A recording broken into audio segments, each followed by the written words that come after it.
নমস্কাৰ।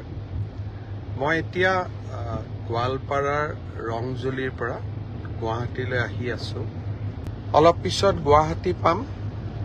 আপোনালোকে ইতিমধ্যে গম পাইছে যে অসম চৰকাৰৰ কৰ্মচাৰীসকলৰ বাবে 7 আৰু 8 তাৰিখে 7 আৰু 8 নৱেম্বৰ তাৰিখে আমি মাতৃ পিতৃ বন্দনাৰ বাবে 2 দিন ছুটি দিছো। 7 আৰু 8 তাৰিখ চৰকাৰে ছুটি দিছে। 9 তাৰিখ ছট পূজা, 10 আৰু 11 তাৰিখ শনিবাৰ আৰু ৰবিবাৰ। এক কথাত ক'বলৈ গ'লে 7 তাৰিখৰ পৰা 11 তাৰিখ 5টা দিন চৰকাৰী কৰ্মচাৰীসকলে বন্ধ পাব। মাতৃ পিতৃ বন্দনাৰ উদ্দেশ্য হ'ল এই 5 দিন আমি যদি আগতীয়াকৈ পৰিকল্পনা কৰোঁ, মোৰ মা, মোৰ দেউতা, মোৰ শহুৰ, মোৰ শাহু, আমি বিভিন্ন মন্দিৰ, তীৰ্থস্থান বা পৰ্যটনস্থলীলৈ আমি লৈ যাব পাৰোঁ।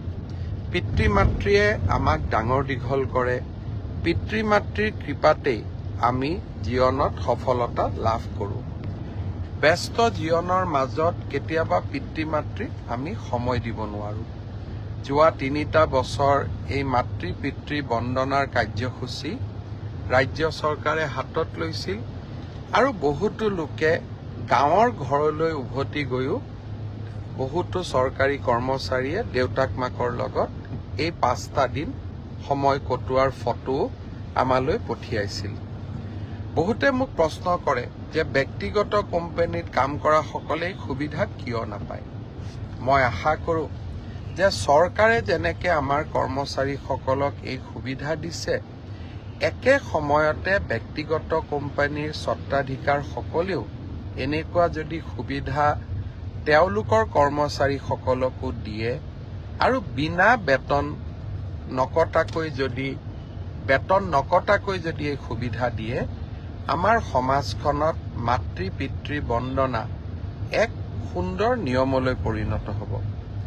মই আজি সকলোকে আহ্বান জনাম, বিশেষকৈ বেচৰকাৰী কোম্পানী, প্ৰাইভেট কোম্পানীৰ স্বত্বাধিকাৰসকলক পাৰিলে আপোনালোকেও 7 আৰু 8 তাৰিখে কৰ্মচাৰীসকলক ছুটি দিব।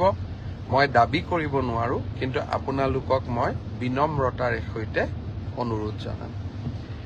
যোৱাকালি মই কেইটামান টেলিভিশ্যনত এটা ডিবেট দেখিছিলোঁ যে 3য় আৰু 4ৰ্থ শ্ৰেণীৰ চাকৰিত APSCৰ ধৰণে পৰীক্ষা কিয় হ'ব লাগে। দৰাচলতে আচল কথাটো হ'ল যে আমি APSCৰ ষ্টেণ্ডাৰ্ডৰ প্ৰশ্ন কাটিব খোজা নাই। APSCৰ ধৰণৰ পৰীক্ষা, তাৰমানে প্ৰথম প্ৰিলিমছ হ'ব, তাৰপিছত মেইনছ হ'ব আৰু তাৰপিছত আমাৰ ভাইবা হ'ব। কিন্তু পৰীক্ষাৰ প্ৰশ্নৰ ষ্টেণ্ডাৰ্ড 4ৰ্থ শ্ৰেণীৰ কাৰণে APSCৰ দৰে নহয়। পৰীক্ষাৰ প্ৰশ্নৰ ষ্টেণ্ডাৰ্ড মেট্ৰিকৰ দৰে হ'ব, হায়াৰ ছেকেণ্ডেৰীৰ দৰে হ'ব। তেনেকৈ 3য় শ্ৰেণীৰ কাৰণেও আমি এই ধৰণৰ যিটো পৰীক্ষাৰ বাবে প্ৰয়োজনীয়, অৰ্থাৎ গ্ৰেজুৱেশ্যন যাৰ কোৱালিফিকেশ্যন, তাৰ বাবে চিলেবাছ গ্ৰেজুৱেশ্যন হ'ব, হায়াৰ ছেকেণ্ডেৰী যাৰ চিলেবাছ, তাৰ চিলেবাছ হায়াৰ ছেকেণ্ডেৰী হ'ব। কিন্তু আমি এটা প্ৰস্তাৱ দিছিলোঁ যে এইবাৰ ADREৰ পৰীক্ষা প্ৰিলিমছ হওক, মেইনছ হওক আৰু ইণ্টাৰভিউ হওক। কিয় কৈছিলোঁ আপোনালোকে জানি আচৰিত হ'ব যে 7,000 পোষ্টৰ ভিতৰত এটা পোষ্ট আছে যাৰ কোৱালিফিকেশ্যন হায়াৰ ছেকেণ্ডেৰী, আৰু সেই শিতানত 3,700 পোষ্ট আছে। তাৰ বিপৰীতে 11 লাখ ল'ৰা ছোৱালীয়ে আবেদন কৰিছে।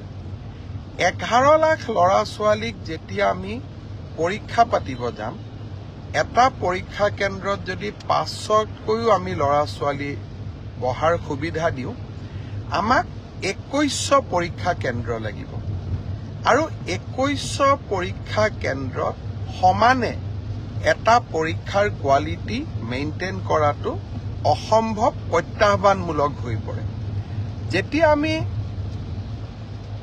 2100 পৰীক্ষা কেন্দ্ৰত আমি পৰীক্ষা পাতিম কৰবাত ইনভিজিলেটৰজন ইমান ভাল কোৱালিটিৰ নহ'ব পাৰে কৰবাত লিকেজ থাকিব পাৰে কৰবাত চাকৰিত ইজনে সিজনক সহায় কৰাৰো অভিযোগ থাকিব পাৰে যদি আমি প্ৰিলিমছত এই অভাৱ বা অভিযোগ যিসমূহ থাকিসমূহৰ পৰা আমি যেতিয়া প্ৰিলিমছৰ পৰীক্ষাৰ ফলাফল দিম প্ৰিলিমছত 1 লাখ ল'ৰা ছোৱালীয়ে পাছ কৰিব আৰু 1 লাখ ল'ৰা ছোৱালীক আমি যেতিয়া মেইনছ পৰীক্ষা পাতিম তেতিয়া তাত পৰীক্ষাৰ কোৱালিটিটো আমি খুব সূক্ষ্মভাৱে মেইনটেইন কৰিব পাৰিম অৰ্থাৎ শেষলৈ গৈ যোনে চাকৰি পাব তাত কোনো ধৰণে কোনো কেণ্ডিডেটে কম্প্ৰমাইজ কৰি চাকৰি পোৱাৰ সুবিধা নাথাকে সেইকাৰণে UPSCৰ পৰীক্ষাই হওক APSCৰ পৰীক্ষাই হওক তিনিটা তৰপত পৰীক্ষা পাতে পৰীক্ষাৰ প্ৰশ্ন কাকতবোৰ APSC UPSCৰ দৰে নহয় দুজন মানে কৈ আছে চতুৰ্থ শ্ৰেণীৰ কাৰণে APSCৰ দৰে পৰীক্ষা কিয় হ'ব লাগে চতুৰ্থ শ্ৰেণীৰ ইণ্টাৰভিউত APR জনে ক্লাছ 10ৰ ষ্টেণ্ডাৰ্ডে পৰীক্ষাৰ প্ৰশ্নৰ উত্তৰ দিব কিন্তু প্ৰিলিমছ আৰু মেইনছৰ মাজেদি যেতিয়া সৰকি আহিব তেতিয়া চাকৰি যোগ্যজনে পাব মোৰ এটাই লক্ষ্য আছিলে যে চাকৰি যাতে যোগ্যজনক বাদ দি আন কোনোৱেও নাপায় কাৰণ চৰকাৰী চাকৰি যোগ্যতাৰ আধাৰত হলে আমাৰ ছাত্ৰ ছাত্ৰীসকলৰ শিক্ষা ব্যৱস্থাৰ ওপৰত আস্থা উভতি আহে যোৱাবাৰ আমাৰ এটা পৰীক্ষাত কেণ্ডিডেট আছিল 6 লাখ এইবাৰ এটা পৰীক্ষাত হ'ব আমাৰ কেণ্ডিডেট 11 লাখ প্ৰিলিমছ মেইনছৰ মাজেদি আমি আহিলে আমাৰ বহুখিনি চেক এণ্ড বেলেঞ্চ আমি কৰিব পাৰিলোহেঁতেন কিন্তু যি নহওক মই বিশ্বাস কৰোঁ যে চৰকাৰৰ সিদ্ধান্ত যিমান হওক আমি বিতৰ্কৰ ঊৰ্ধত ৰাখিব লাগে দুই এজন ৰাজনৈতিক দলেই হওক আমাক বেয়া পোৱা দুই এজন ব্যক্তিয়ে হওক চৰকাৰৰ প্ৰতিটো কথাতে তেওঁলোকে বিতৰ্ক হোৱাটো বিচাৰে আৰু বিতৰ্কৰ পৰা তেওঁলোকৰ যে কিবা লাভ হয় এনেকুৱা নহয় যেন বিতৰ্ক কৰি চৰকাৰখনৰ ভাল প্ৰচেষ্টাসমূহকো তেওঁলোকে যাতে কৰবাত নিগেটিভিটিলৈকে ৰূপান্তৰ কৰিব পাৰে সেইবাবে ময়ো সাৱধানে থাকিব খুজিছোঁ এইবাৰ আমি প্ৰিলিমিনাৰী পৰীক্ষা নাপাতো মেইনছ আৰু ভাইবা ভচিৰ মাজেদিয়ে আমি পৰীক্ষাৰ ৰিজাল্ট দিম অৱশ্যে 11 লাখ ছাত্ৰ ছাত্ৰীয়ে যেতিয়া 2100 পৰীক্ষা কেন্দ্ৰত পৰীক্ষা দিব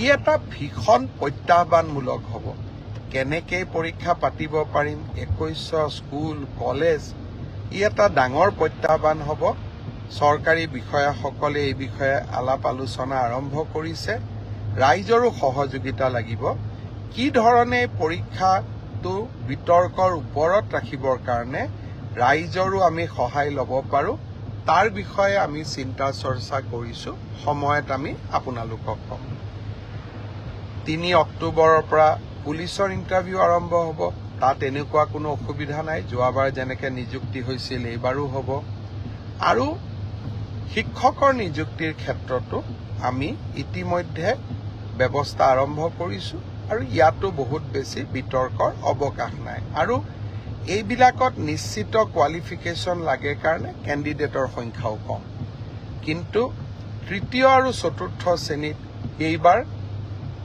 অসম্ভৱ প্ৰাৰ্থীয়ে আবেদন কৰিছে সৰ্বমুঠ 18 লাখ আবেদন এই 14,000 পোষ্টৰ কাৰণে আমাৰ ওচৰলৈ আহিছে যি কি নহওক দুই এজনে সুধি আছে যে সিলেবাছ কেতিয়া দিব মই অহা পৰহি বা মেক্সিমাম 4 দিনৰ ভিতৰত সিলেবাছ দুখন প্ৰকাশ কৰিবৰ বাবে মই ৰিক্ৰুটমেণ্ট কমিশ্যনক নিৰ্দেশ দিছোঁ আৰু মই ভাবোঁ যে ইয়াৰ পিছত এই পৰীক্ষা সম্পৰ্কীয় আপোনালোকে যি কথা বুজিব খোজে জানিব খোজে ইয়াৰ পিছত ৰিক্ৰুটমেণ্ট কমিশ্যনে আপোনালোকক জনাই থাকিব মই মুখ্যমন্ত্ৰী হিচাপে এই প্ৰক্ৰিয়াটোৰ পৰা খুব প্ৰয়োজন নহ'লে আজিৰে পৰা আঁতৰত থকাটো উচিত হ'ব অৱশ্যে কৰবাত ভুল ভ্ৰান্তি থাকিলে, কৰবাত কিবা বুজাত অসুবিধা হলে, কৰবাত স্পষ্টীকৰণৰ প্ৰয়োজন হলে নিশ্চয়